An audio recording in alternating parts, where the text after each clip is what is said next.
Hello and welcome back to another episode of Tea Time Tuesday. I'm Rashan Gidwani, and joining me on this episode today is Miss Susan Lim, a senior relationship manager here at Phillip Capital. We'll be discussing the relationship between our finances and our mental well-being. Hi Susan, thank you so much for joining me on the program. How are you today?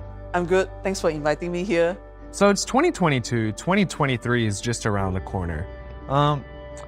There's rising interest rates. There might be a recession. All of this can bring economic uncertainty to a person's mind, and they might not know how to cope, right? So there's definitely an intrinsic value between our finances and our mental well-being. But before we discuss that in its entirety, can we first off define what mental well-being is? When you talk about, the changes that we are experiencing today compared to what happened 20 years ago, the rising interest rate is actually eroding our wealth, okay? So in doing so, right, I'm sure some people will experience sleepless nights, because they saw that their portfolio actually lost the value, and then they may have to extend working and then prolong whatever plan they have made 20 years ago. So I'm sure this kind of situation will affect you mentally.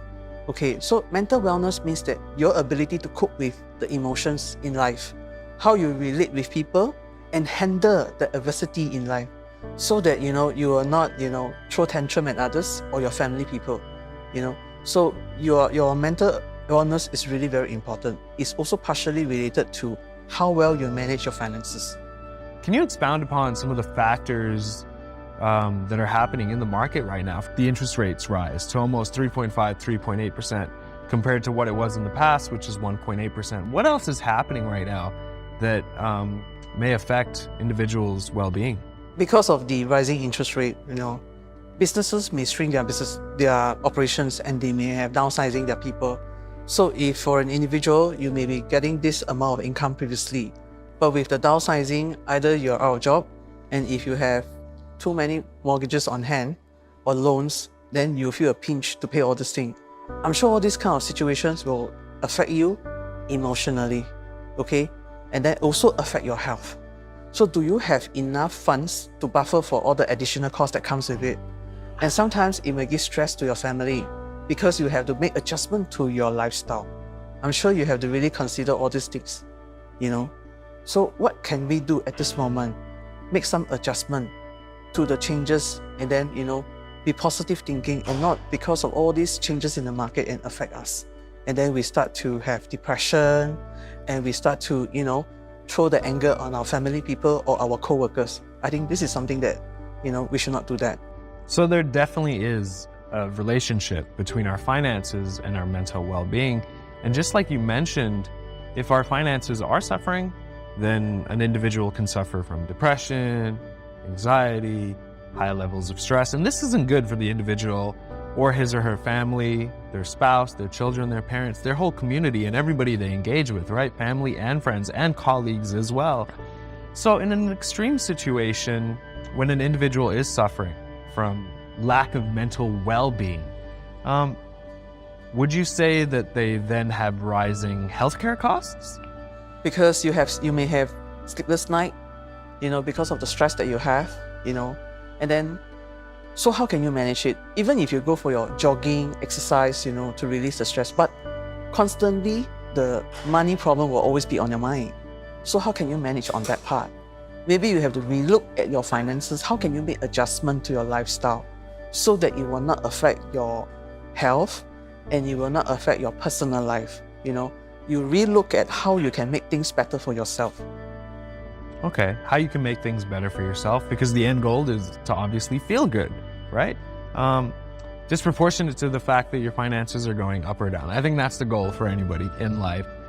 Now, let's talk about that some more. Some of the things I like to do to help me sleep at night is maybe journal. I like to exercise, but of course, if I'm wondering, if I'm gonna get a raise, or if I'm not gonna get a raise, or if I'm gonna lose my job, then chances are I won't sleep so well at night.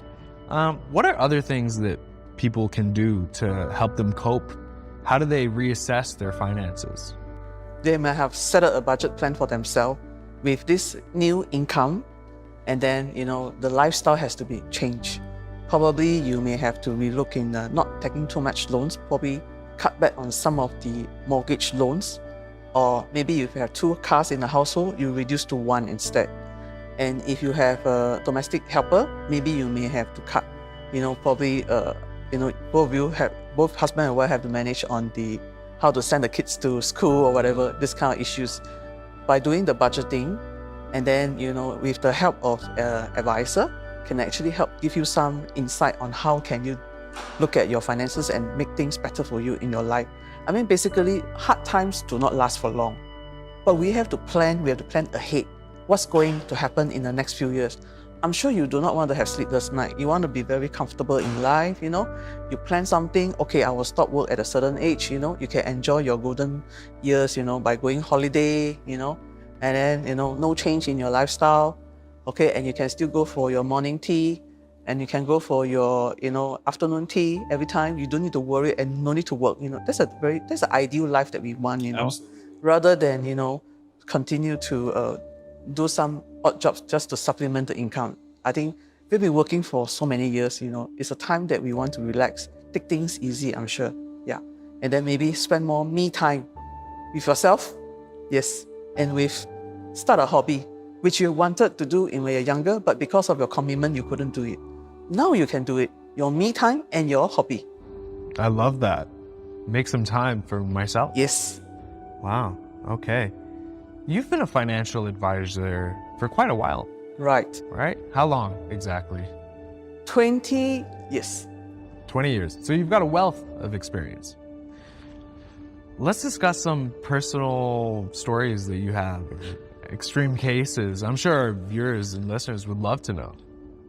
When I was working in the bank previously, I saw the crisis back in the 80s, and the 90s.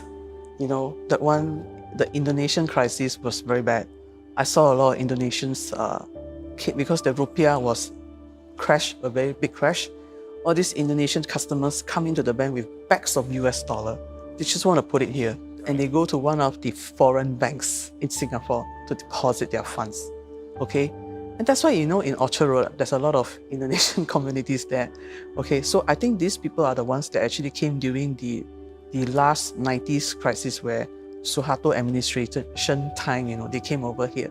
So, and from all these experiences, I can see that, sometimes political situations will also affect the finances, just like what happened in the 90s. And today, the start of the Ukraine war also caused a lot of problems between Russia, oil supply, gold price, and interest rate rising, inflation.